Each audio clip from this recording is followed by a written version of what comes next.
Hi everyone, and welcome back to another episode of Harlots and Hearses. It's me, your host, Grace Artis. Today's episode is a little bit of a continuation of last week's episode, and that this episode is focusing on the prostitute and then Madam Charlotte Hayes. So what kind of set Charlotte Hayes apart from others of her period in time is that while she burned very brightly and while she was able to kind of live this glorious and esteemed life, she didn't burn out, and she didn't end her life in a debtor's prison or kind of in the slums like what happened with a lot of the other girls and women that were brought up in the same period around her and kind of like debuted in the same area. So she was really able to like make a name for herself and then maintain that name throughout her whole life. What also stands out about her is she actually has ties to Harris's list of Covent Garden ladies as well. So with all that being said, grab your beverages. I, like always, have my coffee and I'm being fancy today and drinking sparkling water out of a wine glass because I wanted to treat myself. So with all that being said, let's crack into it. So thanks to Harris's list, the 1761 edition, all we know for certain about her early childhood is two things. The first is that she was born in Genoa, Italy, and the year is 1725. Her story, both what makes her similar and different from other prostitutes of the period, is that she was born into this life. And while a lot of other girls were, and at the time, were also born into it, what sets her apart is kind of how her mother shaped her and raised her to be born into it. So her mother was a kept mistress to this very wealthy man, and that's kind of what brought them over to Italy in the first place. Once Charlotte was born, they took the hush money and agreement that they would never contact Charlotte's birth father again. They would never seek him out or anything in that regard. After Charlotte was born, her mother, Elizabeth Ward, would come back to London and taking all of her knowledge, all of the well-connected men that she met during her time abroad in Italy, and the money that she was able to pocket, the hush money, she was able to actually start her own brothel in London. Now, Elizabeth Ward, Charlotte's mother, her whole goal with this brothel was to A, serve a higher type of clientele, and to B, have classier type of girls. So right off the bat, she knew like she didn't want to end up on the lower side of things. She wanted to be as high class as you can go. And that was the life that she set in stone for Charlotte. Already even like before she was born. That was what she wanted for Charlotte, and she would accept pretty much nothing less.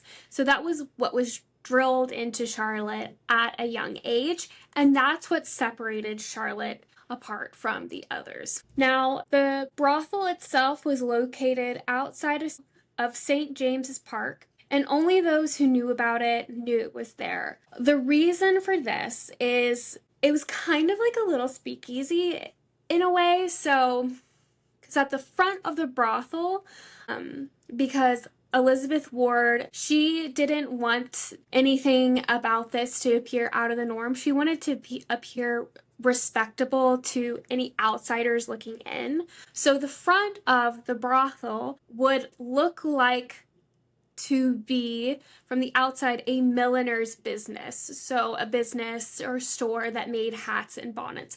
And her girls would participate in that as well. But then, like, once you step into the store, and any man who walked in and who knew it was there, knew that once you were led through the front rooms into the back, that's where the true business lied. And Elizabeth did this as well, had this little milliner shop set up to kind of excuse any foot traffic that would be coming into the store. So her mother, and this was not just something her mother did, it was very popular among other bawds, madams, and pimps. It was a way to make these girls in the service pretty much indebted to the madams, indebted to them. So essentially they couldn't leave and they would be stuck in a way once the girls like entered in this service to the madam, to Elizabeth Ward, and then soon when Charlotte was older to Charlotte. The girls would be gifted, or what they thought would be gifted, their wardrobe to fit the look and theme of the brothel. The highest end of the dresses, everything that was fitting of the time, ribbons and lace at the highest, shoes and buckles to fit this image that the brothel was trying to give. But then the girls would soon find out, come the end of the week or the month or whenever the dues were due, is that they would be expected to pay back for these gifts with high fees. So they would be taxed not only for their clothing, but for their boarding, for their food, for the washing of said clothing, which would leave them practically with nothing left over in terms of money and finances at the end of the week. So then they would find themselves constantly having to stay under the employee of these madams in these houses, indebted, trying to pay off what they owe. And then if a woman ever tried to flee the situation with nothing, just with the clothes off their back, Elizabeth Ward was not above getting the law involved, and she would actually take the girls to court for theft, for stealing the clothes, because she's like, those are my clothes and you actually owe me money on them. And there are several instances on the Bailey records, and court records of the time of Elizabeth Ward taking and prosecuting girls for this. And then the girls would have to go back in service or pay off what they owe Elizabeth. And this was all the environment that Charlotte grew up in. This was all stuff that she was accustomed to. This was her childhood. She didn't know anything else. This was her upbringing. As well as her upbringing, her schooling was above that of the common girl as her period, because Elizabeth recognized that what would also set Charlotte above that of other girls, it would be her education.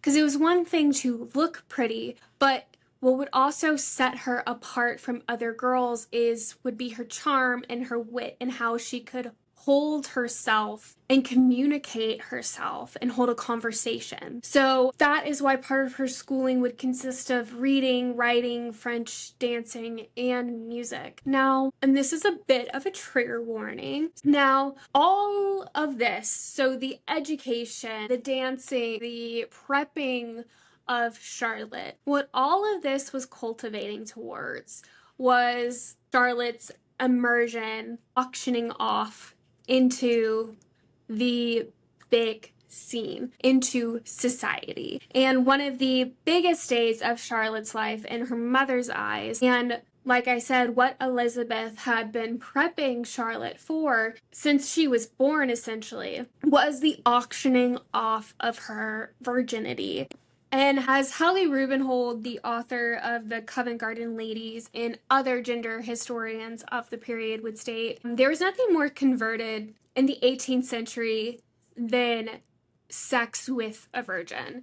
And Rubenhold states that nevertheless, bawds, pimps were pestered insistently to procure genuine maidenheads. In part, the demand came from those who enjoyed the thrill of intercourse with a young virgin, but also from those who believed the relations with the unspoilt girl would cure of venereal diseases or would ensure of a safe sex experience. So it was kind of like twofold. So those are those of a perverse nature who sought after the younger girls. And we'll get to that later, just how young these girls truly were. And when I state young, I am stating like Charlotte and her mother and other madams and pimps of the time were known to start getting girls like when they were around the ages of like 13. So they were procuring these girls because a lot of men at the time liked having sex with these young girls. It's not sex, it's rape.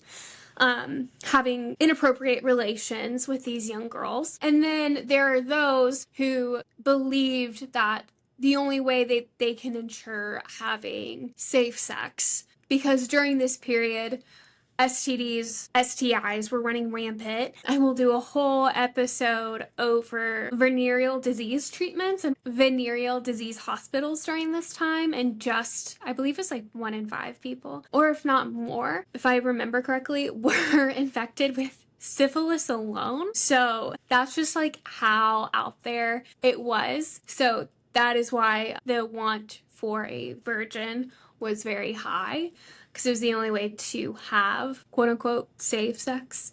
And condoms, while they were starting to be a thing of the period, they were made of sheep intestines. They were not 100% effective because they were hand washed after each use. And when we say that technically it was one of the only ways to ensure that the person you were sleeping with did not have diseases, it's technically because a lot of the madams did manufacture these maidenhoods and virgin experiences with these girls. The reason that these madams and pimps did this is because it was easier than constantly having to search and look for young virgins. And they could make a lot of money reselling the girl and her virginity over and over and over again, especially if the girl in question looked young and well enough. Charlotte herself, when she was asked how her brothel was able to produce so many virgins, she explained, as to maidenheads, it was her opinion that a woman might lose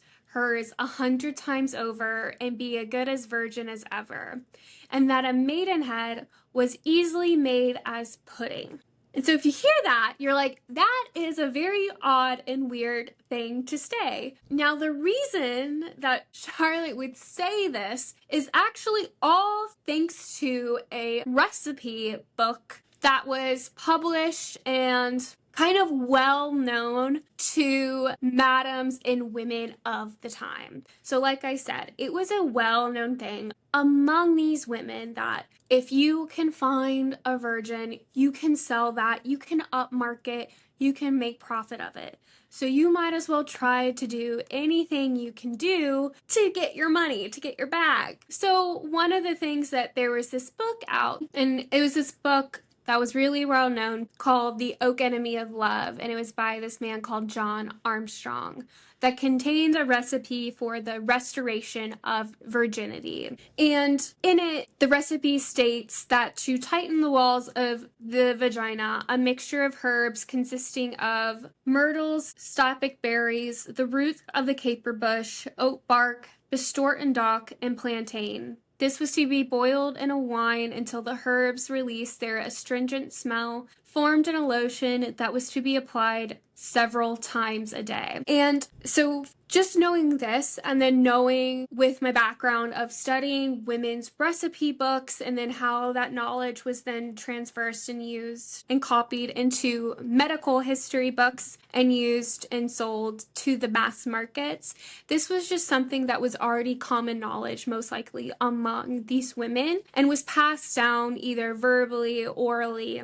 And this was a knowledge that they would have shared among each other. So it's just interesting to see how, like, a recipe book-esque is being used by these women as a way of kind of like restorative practice to try and a means to make them more money. So that was one method of restoring virginity. Other madams would use a small animal bladder that was filled with blood that was inserted in the vagina of the girl so that when it was broken, it would replicate like a broken hymen, or likewise, they would do something similar with a blood-soaked sponge. And so this was kind of means that they were able to replicate like a girl becoming a virgin again, re-virginizing, if you will. So going back to Charlotte and her journey with this, so we don't know actually how much Charlotte's maidenhood sold for. We know that in the period that some could range anywhere from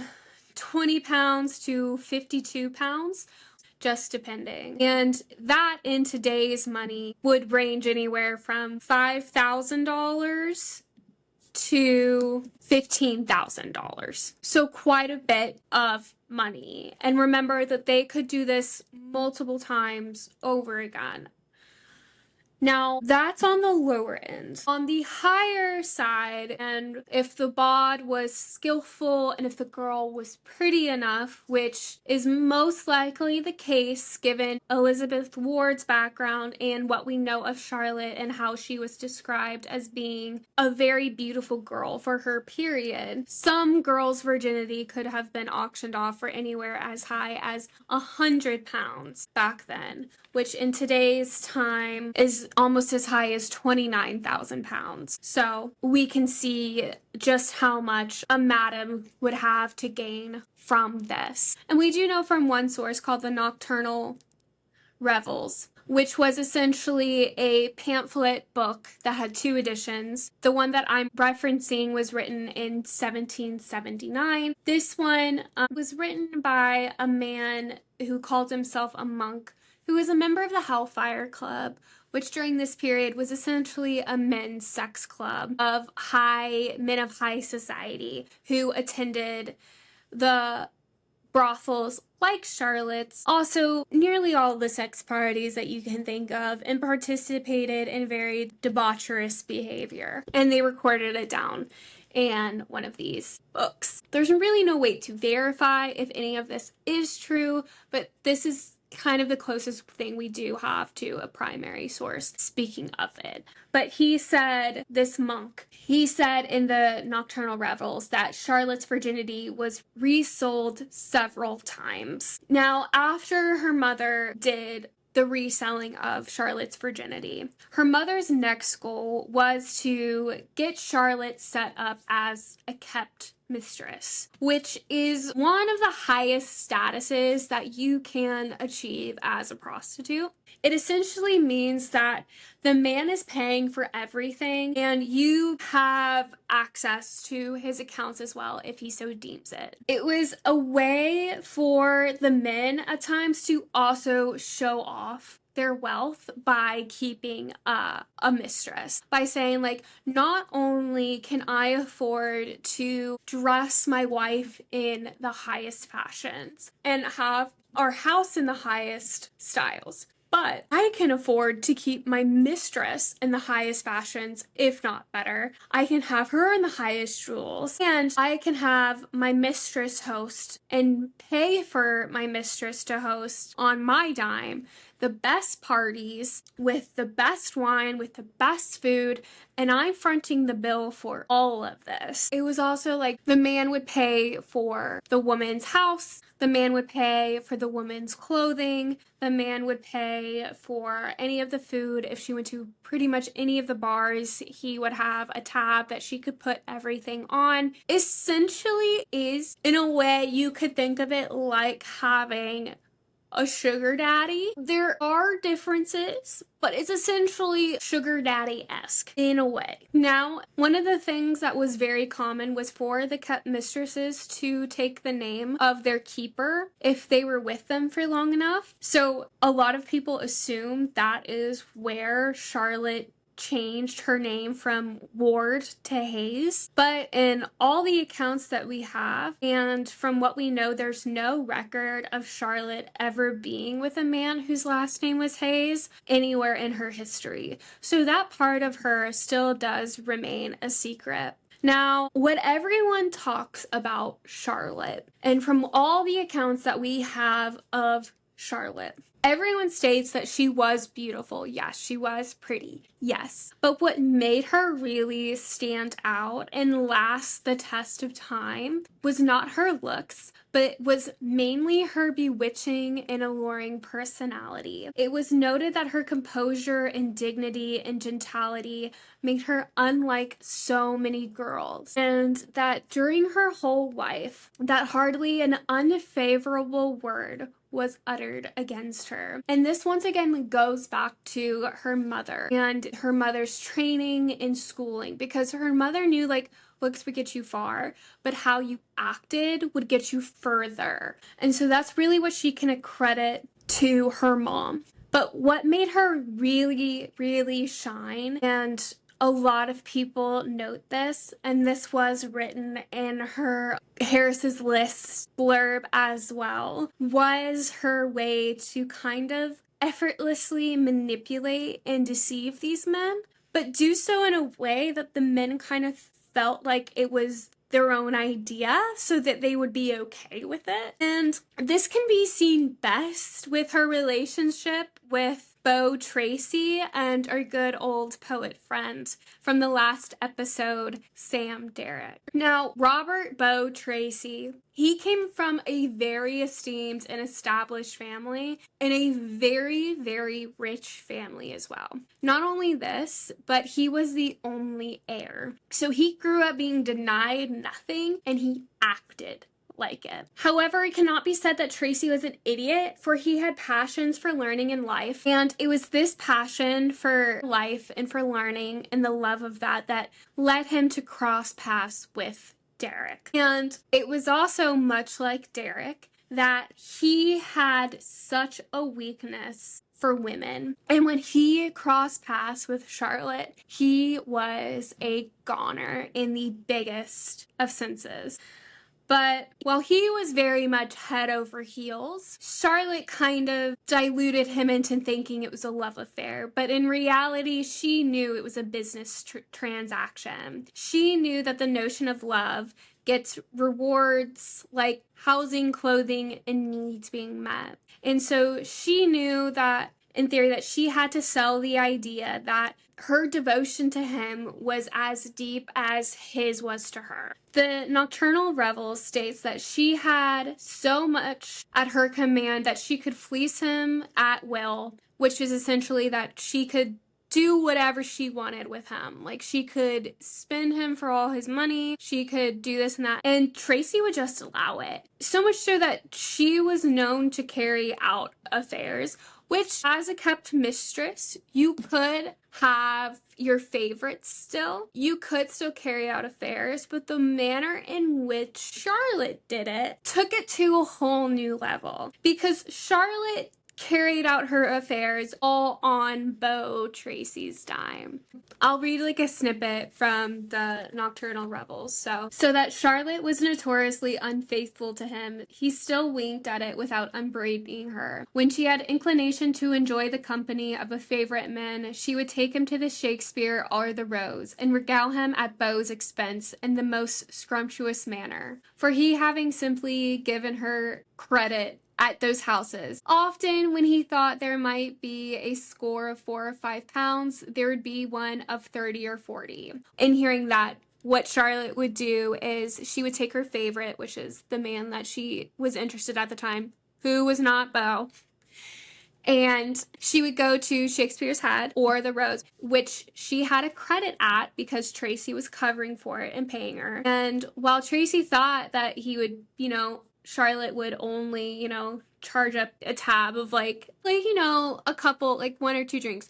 No, she would run it up. Tracy would be okay with it. He never scolded her, got onto her or anything. So Charlotte kept doing it. And then another thing that she would do is when Beau would call on her, because keep in mind, she's a kept woman. Kept women there's a contract. If you're being kept, you have obligations to see and fulfill the man who is paying for your company. She would be always dressed to the great advantage and then pretend to be in a violent hurry to go to the play or some other public diversion. She would not stay a moment unless he would toss her for a guinea each time. To this he readily yielded for the sake of her company. Whenever she won, she always took it. When she lost, she did not pay. By this means, in about a quarter of an hour, she would ease him of all his ready money, then bounce away and laugh at him. So essentially, Charlotte would not be with Beau for a minute longer than she had to be whenever that they were at the table gaming together, which was very popular at the time. If she lost, she never paid it. She would have Beau paid it. But if she won the money, she would take all that money as if it was her own. But even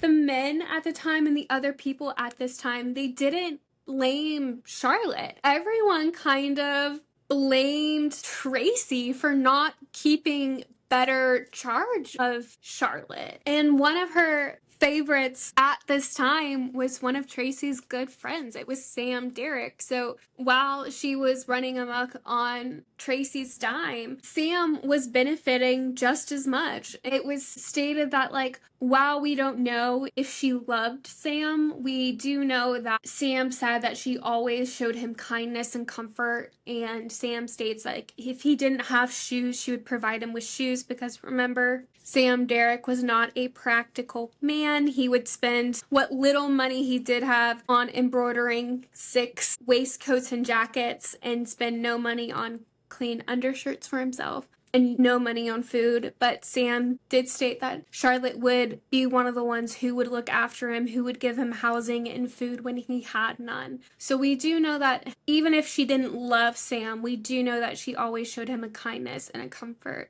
which is kind of more than we can say for what she showed Beau Tracy. Now, by 1755, so keep in mind, Beau Tracy was the only heir of a very, very, very wealthy family. And by 1755, his finances were a mess. And the Nocturnal Revels states that it must appear obvious to everyone that by pursuing such a line of conduct, Tracy might in time have squandered away the most ample fortune in England. So even then, they were like, wow, dude fumbled the bag hard. And in 1756, at the young age of around 30, Tracy died very young. He died of a mystery illness, and Tracy actually ended up getting the last laugh because all he left of Charlotte was £5. Now, this was an insult to Charlotte, because now she had to figure out how was she going to pay for her life, because Sam could not afford to keep her. He was a penniless poet, and while comfort and kindness were great, they did not cover the bills. And now Charlotte had to figure out a way, because Tracy wasn't covering for her lodging, for her dressing, for her food and board anymore. And all those people were coming knocking for all of the bills that she had to pay.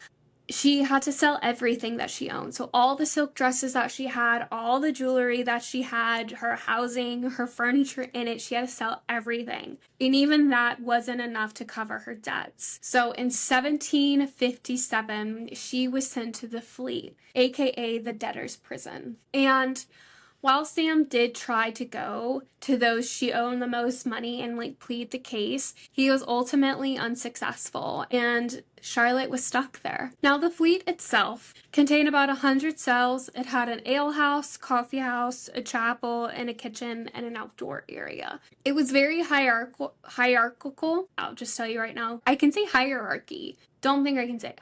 It was very hierarchical, and it was split into essentially 2 classes. Those who had money to pay for little comforts and those who did not. So kind of just like the Bawds, the wardens and his staff realized that they can shake down those in prison even more. So the first fee that those who entered had to pay was £1, 6 shillings, and that was for them to even be hosted in the prison itself. So they had to pay to be there. And keep in mind, these people are already in debt. There was fees for food, bedding, clothing, and water.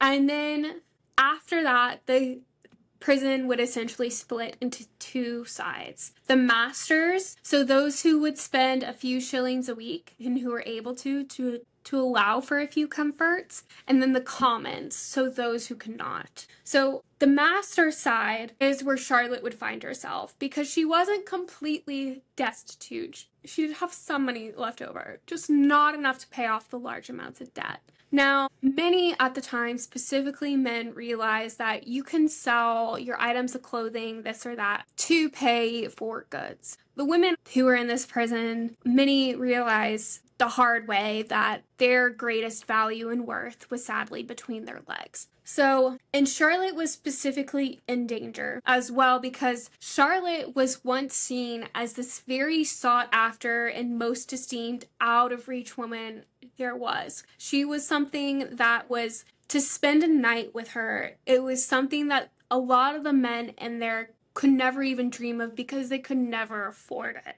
But now Charlotte is in there and she's on the same page they are. She's in the same presence and now nothing is stopping them. And also it can be argued that due to her upbringing and who her mother was, to an extent, Charlotte always had some say who she could and could not sleep with. Obviously, we do not know if this is actually the case. We don't know if her mom ever forced her. We don't know if any men ever forced themselves upon her. But we do know that, because of her high standing, she had more say than a lot of other women at the time.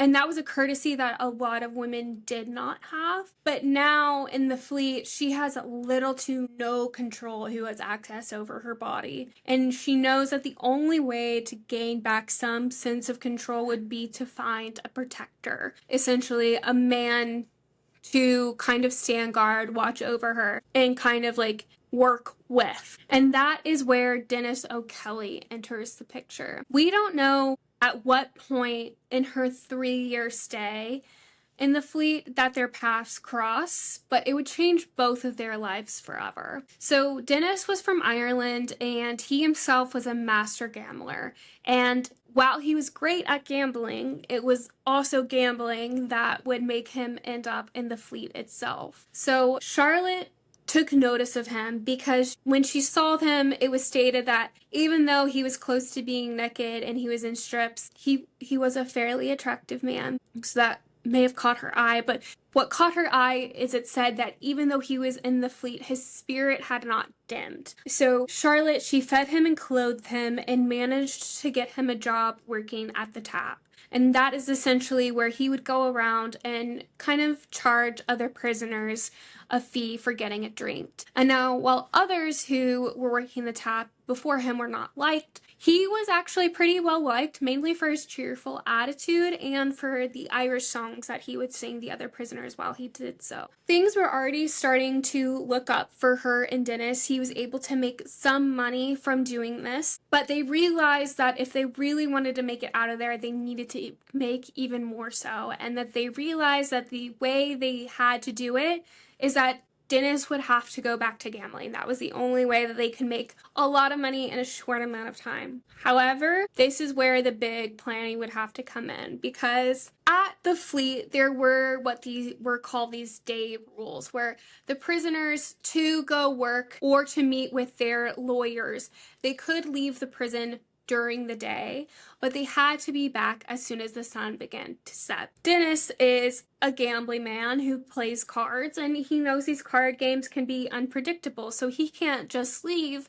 because the sun goes down. So this is where Charlotte would come in to distract the guards. We don't know from context of how women in guards go together. It was said that she would throw wine in orgies. We don't know if she herself participated in the orgies or if she got others to participate in the orgies. But this is ultimately where a big deal of trust had to exist between Dennis and Charlotte. Mainly because Dennis was trusting Charlotte not to rat him out to the guards, and Charlotte was trusting Dennis to come back to the prison so she wouldn't be stuck there in that life. And it worked. And in between all of this, Dennis and Charlotte would make plans. Charlotte's main goal at the time, what she wanted, was to open up a brothel. And she, just like her mother, she wanted it to be one that was set apart from all the rest. Her goal was to call it a nunnery and have it be elegant and refined in manner. One that kind of mimicked ones that were seen in France at the time and hadn't been seen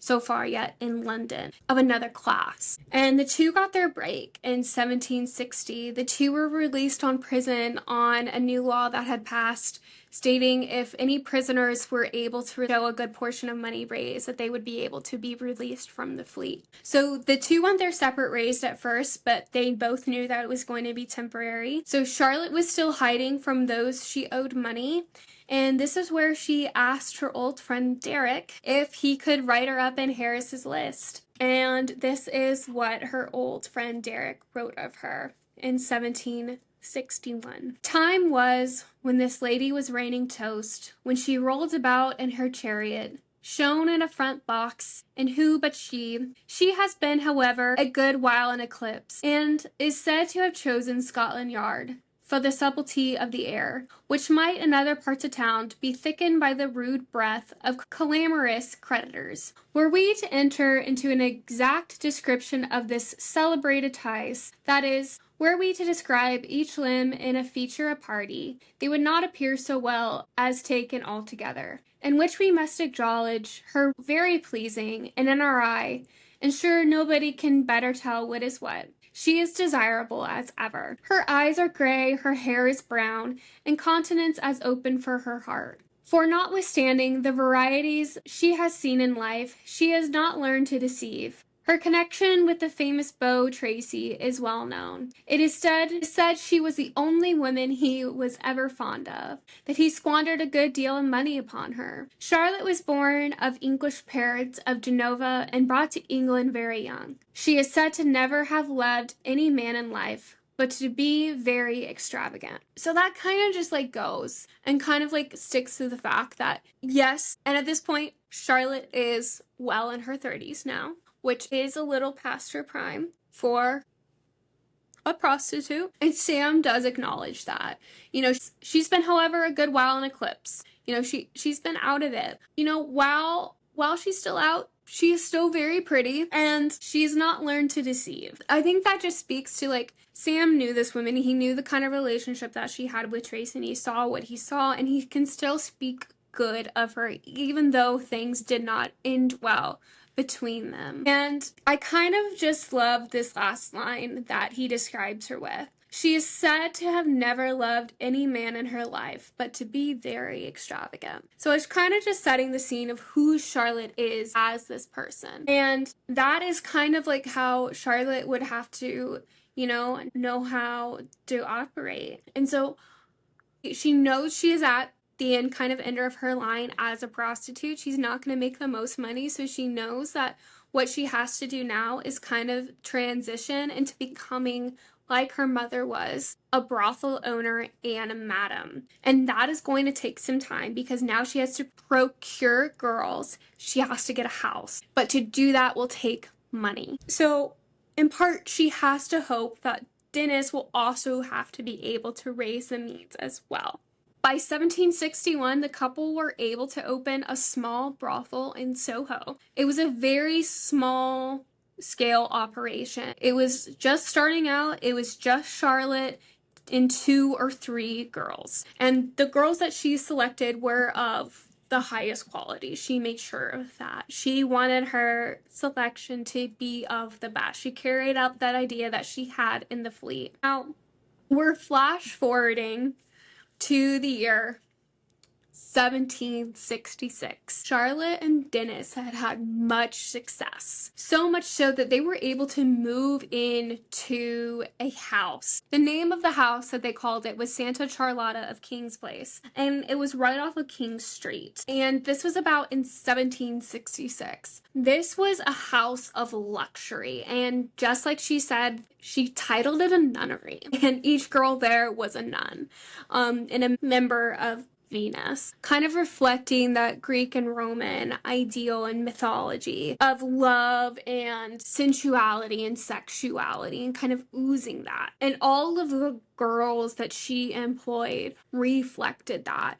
And Charlotte was constantly on the lookout for the best of the best. So Charlotte, like Jack Harris, was always searching for the streets of the prettiest face. So she would do that, and the girls who were selling flowers, the girls who were selling fruit, any of the maidservants that were walking by, she was constantly on the prowl. Now, the Nocturnal Revels also states that her 2 most popular ways of doing recruitment were, the first was going to the registrar's office, which is kind of like a job searching place. Charlotte would go in simple clothing, so no one would know who she was and the occupation that she was looking for. And she would ask for a lady's maid. Then, once a girl was selected, and I am going to put a trigger warning for assault. Once the girl was selected, Charlotte would bring her back to a lodging that she had rented. She would then serve the girl a dram of alcohol and then lock her in the room until a client came. Once the client leaves, you can imagine what would happen. The girl would be given a few guineas, given a new gown and shoes, and presented with the options. The author of Nocturnal Revels stated, "Once being broken, there is no great difficulty in persuading her to remove her quarters and repair to the nunnery in King's Place. It is a travesty. And it is horrendous what Charlotte put these girls through and how the means in which she recruited them and the horrors in which these girls persisted." And it also saying at the same time is that this is the only life that Charlotte knew. Selling sex was the only life that Charlotte had ever grown up with. This was the life that her mother taught her. And that's not excusing Charlotte, because what Charlotte did was very horrific. I think it can also be stated and gain background of knowing where she came from and knowing her background of selling sex was the only life that Charlotte knew. But still be true in the fact that the conditions in which she put these girls in was also very much fucked up. Now, the next means that Charlotte would go to procure girls would be to take out an advertisement in the newspaper. And this is an example of them. So it says, "Wanted, a young woman under 20 who has had the smallpox, who has not been long in town, as a maid servant of all work in a Gentile family. She must turn her hand to everything as it is proposed, putting her under a man cook of skill and eminence. She must get up small things, and even large ones occasionally, understanding clear starching without clapping, and know something of pastry, at least to make standing crust, also preserving fruit. Good wages and proper encouragement will be given if she proves handy, and can easily conceive according to instructions given to her." So, knowing what we know, there's a lot of innuendos in this. So, she must turn her hand to everything under a man cook. She must get up small things and even large ones. Know something of pastry, at least making standing crusts. Proper encouragement will be given if she proves handy. So, while it is very on the nose, to a girl, to a very naive maidservant who is not fully aware, this may seem like a good job. It's well paying, it's a maidservant of all work, it has good wages, proper encouragement, so the girls would go and apply for this job, and then the same thing would happen. Now, once the girls were under Charlotte's care, then they would kind of go through like an education course to ensure they were the best. This course would cover how to observe people's behaviors and manners to know how to make them work. Then elocution, so how to properly talk and sound of higher classes than what they may have been born to.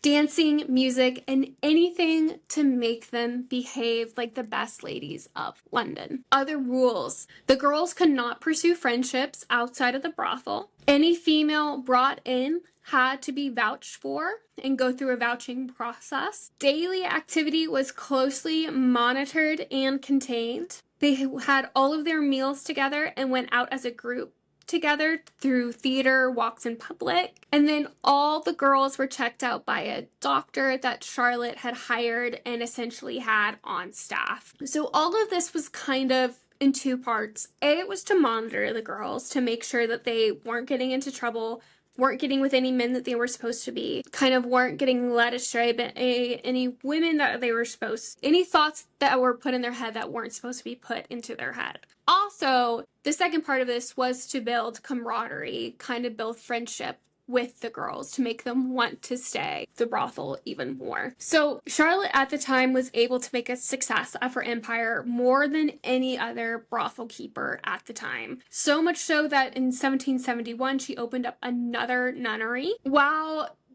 she has so much to credit herself for this. Her husband, Dennis, does have a memoir published about him, and in that memoir, her money saving skills and her ability to work with money are highly, highly regarded and credited for this. It is also of note that what also helped their growing bank account was Dennis's success at gambling. However, with gambling, like we know, comes ebbs and flows. Dennis had also, at the time, had found success in the horse racing world, and he had bought himself a very successful horse that he was able to, was a lot of races, and then was able to stud, which I learned not long ago that just essentially means taking the horse's sperm to make other horses and then sell that sperm for a price. But her and Dennis knew that the next steps for them to be considered in society and be placed at the table and kind of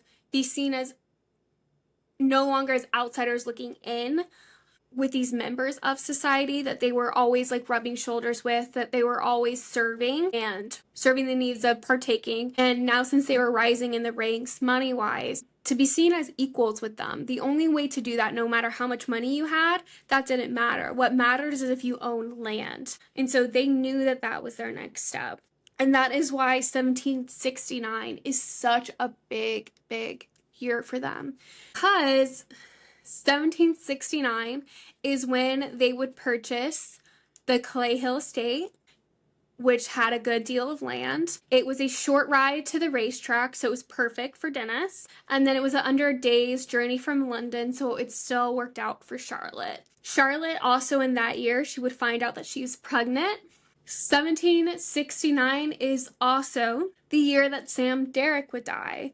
And it was that year that he would leave the proceedings of the list, so everything it made, and all the profits it had made in its time, anything it had left over, he would leave it to his dear friend Charlotte Hayes, who had stuck with him in the hard times. And that would actually help Charlotte help tie up some financial struggles that had come from running a successful brothel and buying an estate created. Now, Charlotte was ultimately hoping for a boy when she found out she was pregnant, because she knew that a son could be forgiven for having a mother with a questionable background like hers. Even though her and Dennis were making steps to become more acceptable in society, while they had a very successful brothel, it was not one of the lower ones. It was very high end. It was very esteemed. And now they owned an estate. And Dennis was running a very successful horse enterprise, I guess you could call it, with his new racing horse. And he was at the track constantly. And he was with this like new group of like track racing high class buddies. She knew that if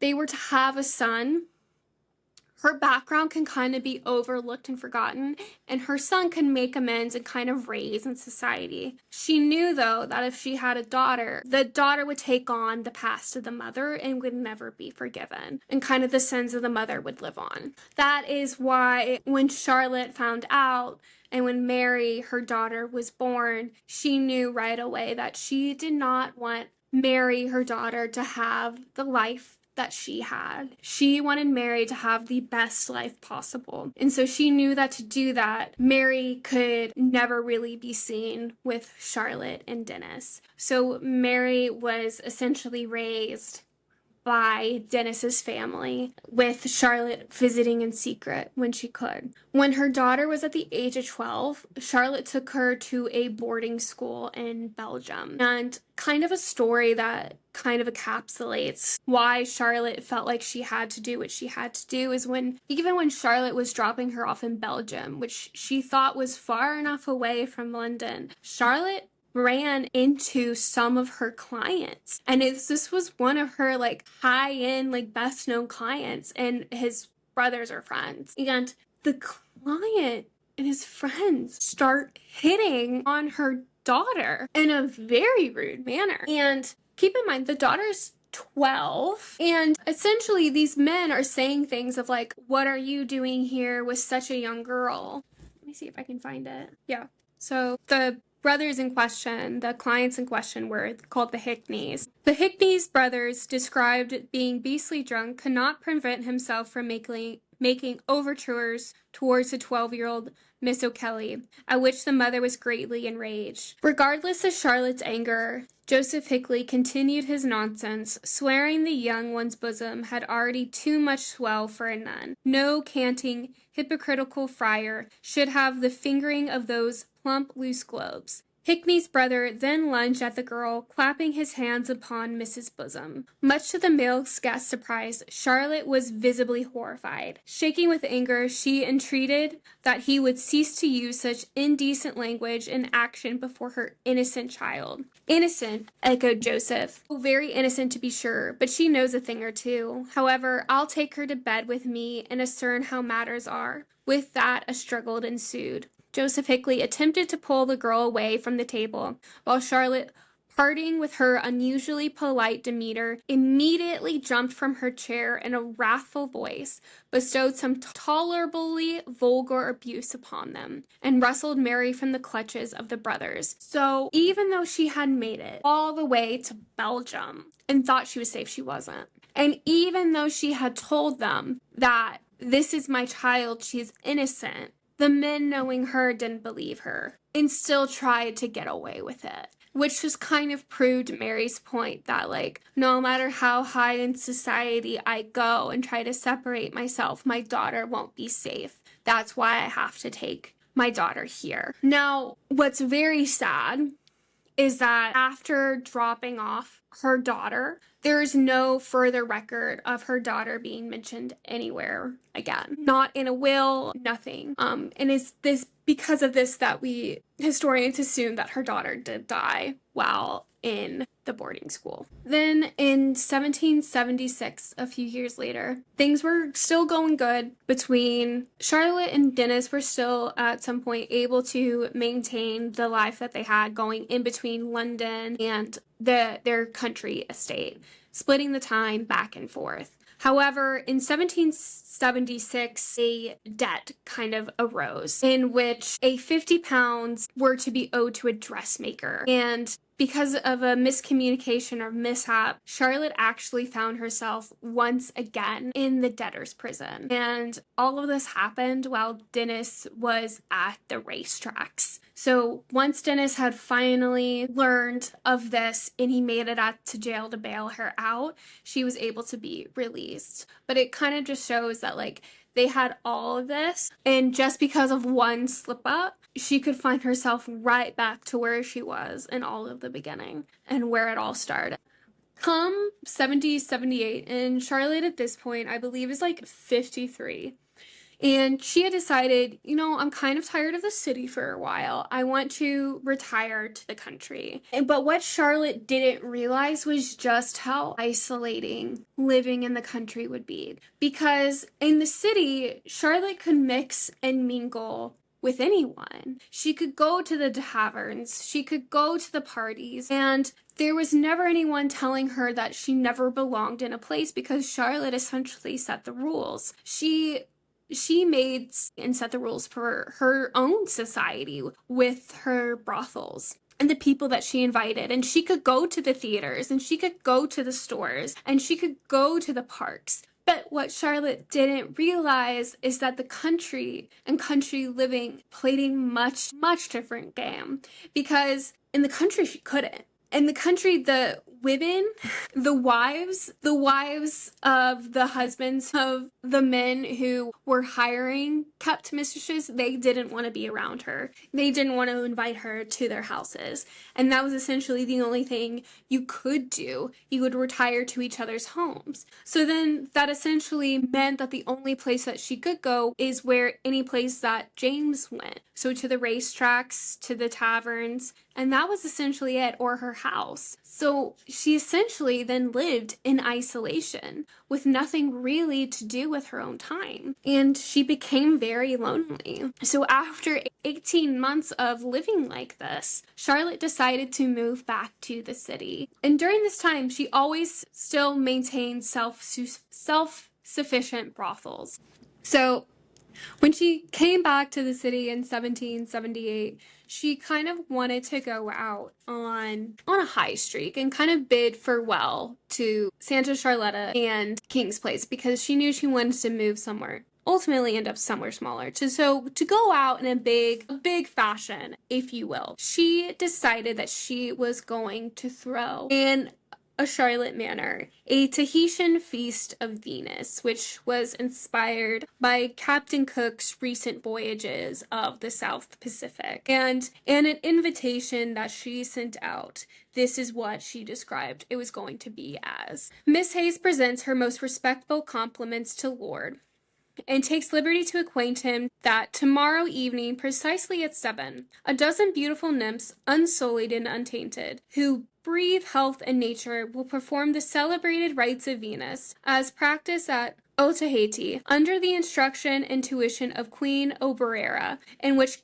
character Miss Hayes would appear upon this occasion. And so for this event, she sought out a whole bunch of new recruits, and not only was she going to have her girls there, but she was also going to have athletic men participate as well. And so the night of the event, as the clock struck 11, the males presented each of their mistress with a nail of at least 12 inches in length. So essentially at the end of that sexual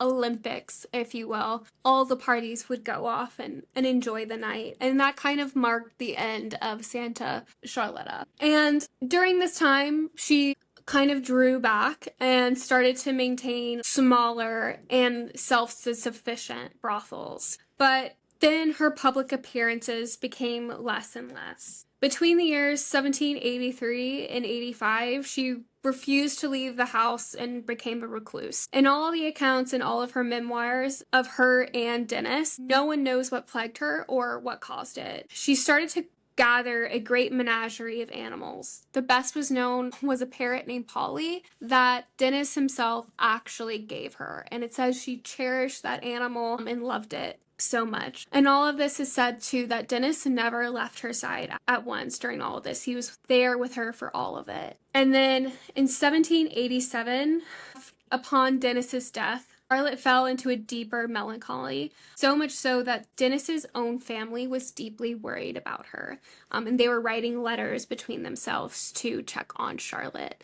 And she would actually become to rely greatly on his family for support. The relationship between her and Dennis, it was said that Dennis may have actually been the only man that she really did love, and she actually would go on to take the name of Miss Kelly. And the reason that it said that she did love Dennis is because the trust that they would come to form and how much they did greatly come to rely on each other, and really just how much his death affected her. Additionally, in his will, Dennis looked after Charlotte even after death because he ensured that she would be taken care of. She was allowed to still live in his estate. She would get a monthly allowance and to be looked after. Now, Charlotte would go on to live until 1813, and she would die of reasons not recorded. She herself would outlive both Harris's list of Covent Garden ladies and both of its authors. Now, Charlotte, as a woman, as a madam, as a prostitute, she has a very complicated history and a very complicated past. Can we judge Charlotte for her actions? She's a very complicated person because while she did go on to do so much, and while she did go on to raise this very successful life, it was also off the backs of so many other women that did have to suffer because of it. So it is kind of interesting to see and to compare it in those aspects. And could you argue that she was just living the life that her mother groomed her for and that's all she knew? Absolutely. But I think it is kind of, you have to weigh them both together. So that is ultimately the life of notorious Madam Charlotte Hayes. That is this week's episode. Thank you so much for listening. If you like the episode, like, share, subscribe, rate it, post it on your Insta stories for me to see. I will be back next week with a new episode. Have a good one, you guys, and I look forward to seeing it and talking with you again next week.